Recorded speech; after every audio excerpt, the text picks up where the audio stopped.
Hi guys, welcome. I'm Jen Burson, founder and president of Generation PR and the creator of the Powerhouse Pros community. So we're going to talk today a little bit about PR in a busy, crazy news cycle, which seems to be the case pretty much every day these days.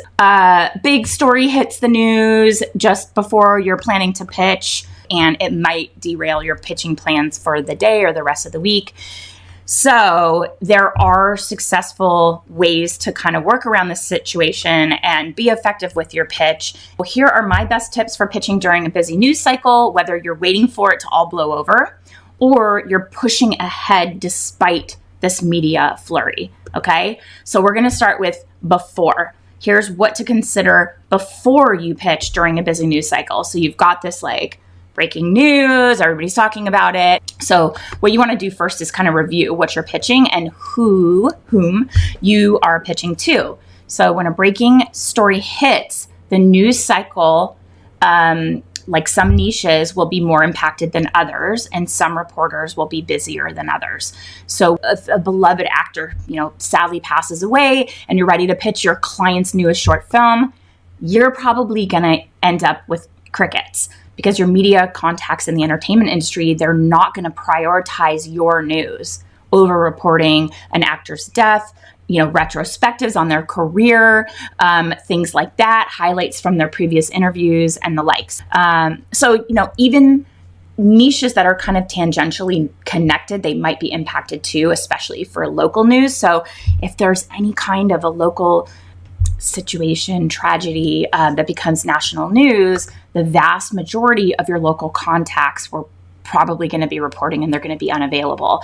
And if your planned media contact will be obviously rightly preoccupied with the breaking news all day, you want to consider pitching another contact who's going to be less impacted by the news, or wait until you feel it's appropriate, because it's going to be better received. It might be viewed as insensitive. Put that pitch on hold and reach out to your intended contact once the news cycle has slowed down a bit. So you also want to keep your relationships the priority. And even if your pitch has nothing to do with the current news cycle and your media contact maybe likely isn't even reporting on that breaking news, still pause, reevaluate before reaching out, because carrying on with a kind of business as usual tone can come off as out of touch, maybe disrespectful to the current news cycle, especially if it's a tragic situation that has taken place, and that will impact you in a negative way. They're going to look at your sensitivity to the situation. What can happen is it'll seriously sour your relationship with your media contact, because they want to know that their PR partners share the values they have, the concerns, that they get that this is something that impacts not just the media world, but all of us as like human beings. And when there is a sensitive situation, you want to behave in an appropriately sensitive way when that situation calls for it. So as a PR pro, we're always tasked with keeping our finger on the pulse of what's happening in our niche and beyond. And part of that is knowing where the general public's heads are in the face of global, national, and local news.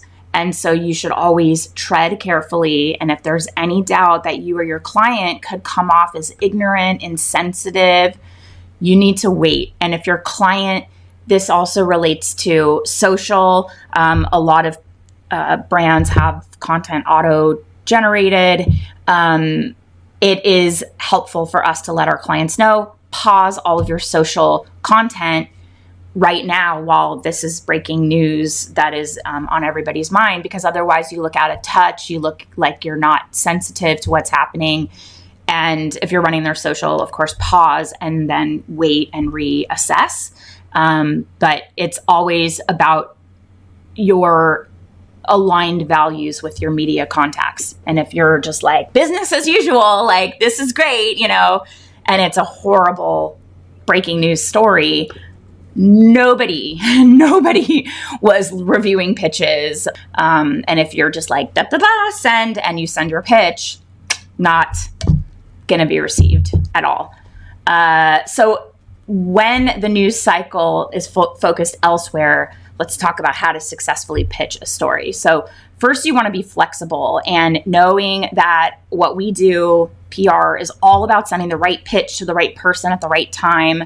Sometimes that right time might not be when you planned.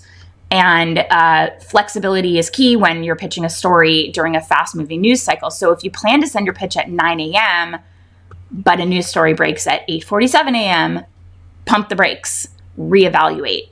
And it can be really tough if your pitching date has been locked in for a while, like you have a big event or a product launch, things like that. So if you absolutely must pitch that day, be sure to edit your email before you send it out so that you can acknowledge and show sensitivity to that situation at hand and explain why you're still sending that pitch anyway, so that you're at least giving a nod to what's happening and you're not like just unemotional sending something just on auto send, but you're also kind of giving that human connection.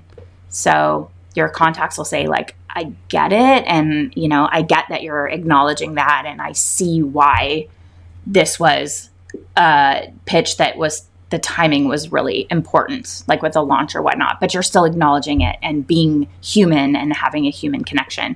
But if you can wait for your story angle to pitch, then try to do that and wait. And how long you wait depends on the pitch, your niche, the breaking news story that caused the delay in the first place. This is where you have to kind of use your judgment and gauge that ick factor. That sort of like, ugh, this feels yucky. If that's what you're feeling, probably too soon.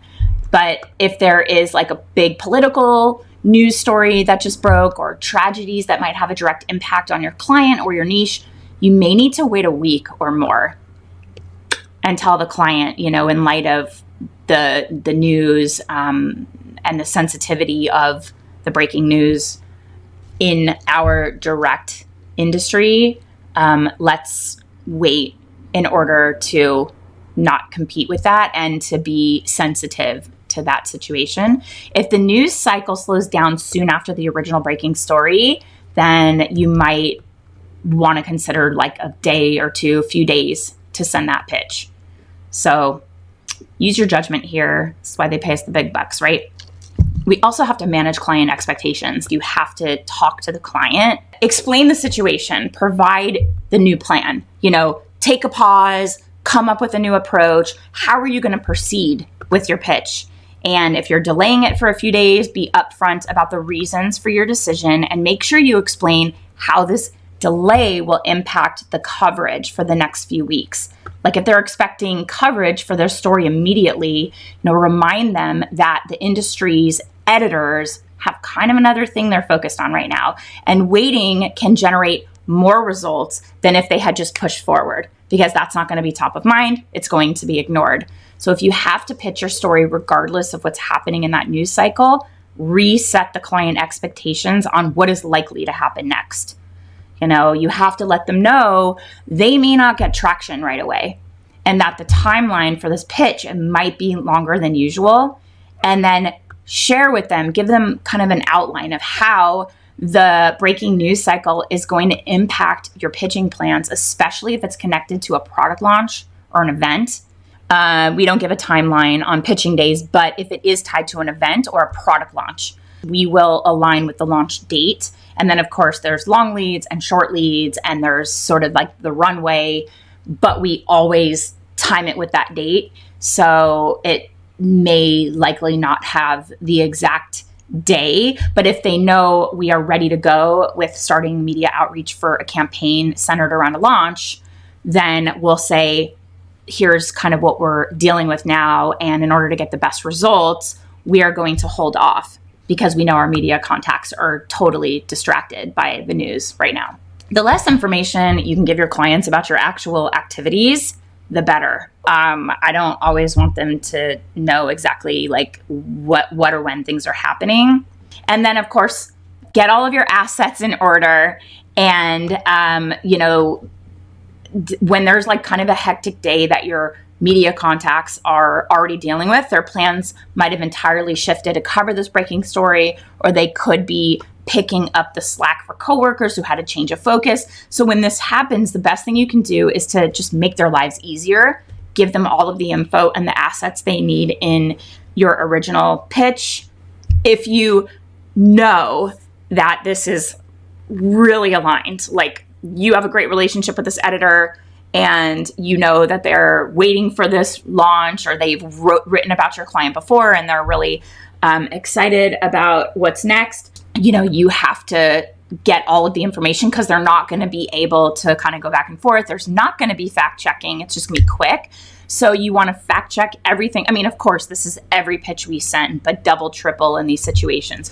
Proofread the pitch. Ensure that all of the documents, anything is properly linked, and that they have the editing and viewing permissions set appropriately so that they don't have to come back to you and say, hey, can I get access to this document? They're not going to have that bandwidth at this time. So you want it to just be like on a silver platter, everything ready to go. All of it's fact checked. Everything they would need is right there. And nothing has to be edited or back and forth, because they can just take what you give them and run with it. And, when the news cycle slows and they can get back to their normal writing routine, they're going to appreciate the effort you put into making their lives easier. So with so much valuable info in your pitch, they'll be able to get right to writing, maybe put out that piece quickly. This again, it's all about relationships. So it's going to reinforce and create a strong relationship with that media contact, because you are positioning yourself as the reliable source of targeted, relevant information in their niche.